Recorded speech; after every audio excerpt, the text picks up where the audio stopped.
Students, my name is ज्योति गागरा। आपका स्वागत है अपने यूट्यूब चैनल ग्रो वर्टिकल में। तो आई होप आप लोग बहुत अच्छे होंगे। और आज मैं आपको जो टॉपिक कवर कराने वाली हूँ वो है सामवेद।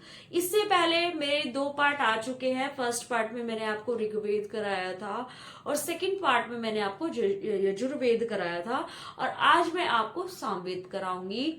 स्टूडेंट्स, ये क्वेश्चन इस तरीके से तैयार किए गए हैं कि चाहे आपको कोई भी एग्जाम हो, इससे बाहर नहीं आएगा। तो कब जब भी आप मेरी वीडियो को देखें तो आप साथ के साथ नोट्स बनाएं, क्योंकि अपने हाथ से बनाए हुए नोट्स जल्दी याद रहते हैं बच्चों को। और बिना स्किप किए वीडियो को पूरा देखें, क्योंकि जब स्टार्टिंग से लास्ट तक वीडियो देखता है इंसान तो उसको समझ में आता है। उसे बीच में से आप पढ़ेंगे तो आई थिंक आपको ना समझ आए। तो स्टार्टिंग से लेकर लास्ट तक आप वीडियो को देखें। तो आज मैं आपको थोड़ा सा और बता देती हूँ कि जो मैं पढ़ा रही हूँ वो कौन कौन से कॉम्पिटिटिव एग्जाम से जो आपके लिए हेल्पफुल रहेंगे। तो टॉपिक को शुरू करने से पहले मैं आपको बता देती हूँ, will prepare you for all competitive exams जैसे UPSC, SSC CGL, SSC CHSL, DTPSB, RBI, SBI clerk, SBI PO, SBI SO, IBPS PO और IBPS clerk, IBPS SO, RRB PO, RRB clerk, RRB SO, SSC CPO, FCI and other multitasking, जो कि जितने भी exams होते हैं वो।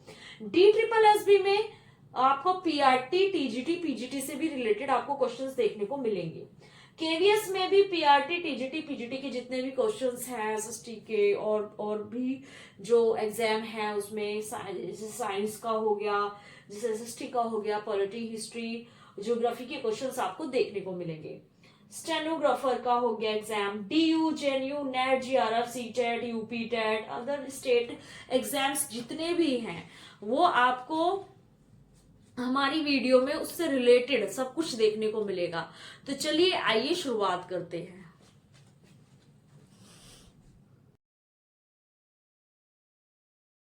तो मैंने कल भी बताया था संस्कृत भाषा के विद अर्थ मतलब जानना, और इससे पहले मैं 2 वेद आपको पढ़ा चुकी हूं। तो आज हम सामवेद पर चलते हैं। सामवेद को समझने के लिए आपको स्टार्टिंग से वीडियो देखना होगा और एंड तक आपको जब समझ में आएगा कि हाँ मैम ने इसमें हमें क्या पढ़ाया है। तो चलिए शुरुआत करते हैं। जैसे साम का अर्थ है गान, मतलब गाना। ओके, तो फर्स्ट क्वेश्चन पूछ सकता है एग्जामिनर, साम का अर्थ क्या है? तो गाना, ये तो गान। ठीक है, ये जो वेद है, इस वेद में, साम वेद में क्या चीज दी गई है? वो है गान। अब साम वेद किसका संकलन है? ठीक है, सामवेद किसका संकलन है? तो आपको पता होना चाहिए गाई जाने वाली ऋचाओं का, मतलब जो चीजें गाई जा सकती हैं उसमें सामवेद में इनका संकलन है। अब नेक्स्ट क्वेश्चन इज, सामवेद में किन मंत्रों का संग्रह है? क्वेश्चन को मैं रिपीट करती हूं दोबारा, सामवेद में किस मंत्र का संग्रह है? तो आपको ये पता होना चाहिए कि किन मंत्रों का संग्रह है। यज्ञों के अवसरों पर गाए जाने वाले मंत्रों का, यानी कि यज्ञ के समय जो यज्ञ के अवसरों पर जब यज्ञ होते हैं तो उन अवसरों पर गाए जाने वाले मंत्रों का उच्चारण, मंत्र उच्चारण करके गाया जाता है। तो इसी में ही मंत्रों का संग्रह होगा, यज्ञों के अवसरों पर गाए जाने वाले मंत्रों का। नेक्स्ट क्वेश्चन है कि भारतीय संगीत का जनक किसे कहा जाता है? This is very important question. किस भारतीय संगीत का जनक किसे कहा जाता है? तो आपको ये एसएससी ने कई बार और अदर स्टेट और काफी सारे एग्जाम्स में क्वेश्चन किया गया है कि भारतीय संगीत का जनक किसे कहा जाता है। तो आपको पता होना चाहिए सामवेद को भारतीय संगीत का जनक कहा जाता है।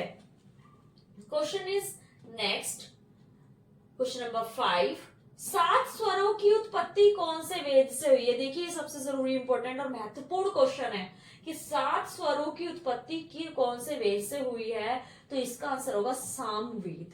कौन से वेद? सामवेद।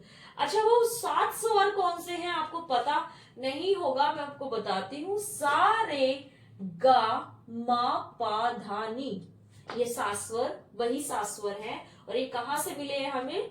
सामवेद से मिले हैं। अब क्वेश्चन इज नेक्स्ट क्वेश्चन पर चलते हैं कि सामवेद का जो पाठ करता होता है उसे क्या कहते हैं? अच्छा, जो सामवेद का जो पाठ करता है, ये जो पाठ पढ़ता है, पाठ करता है, उसे क्या कहते हैं? तो आपको पता होना चाहिए, उसको उद्गाता या उदर्त कहते हैं। ठीक है, और इसमें उद्गाता में किसकी स्तुति की गई है? सूर्य की स्तुति की गई है। कौन जो पाठ करता होता है वह किसकी स्तुति करता है? सूर्य की स्तुति करता है। अब नेक्स्ट क्वेश्चन 7, सामवेद में कुल कितनी ऋचाएं हैं? तो आपको ये पता होना चाहिए कि सामवेद में कुल 1875 ऋचाएं हैं।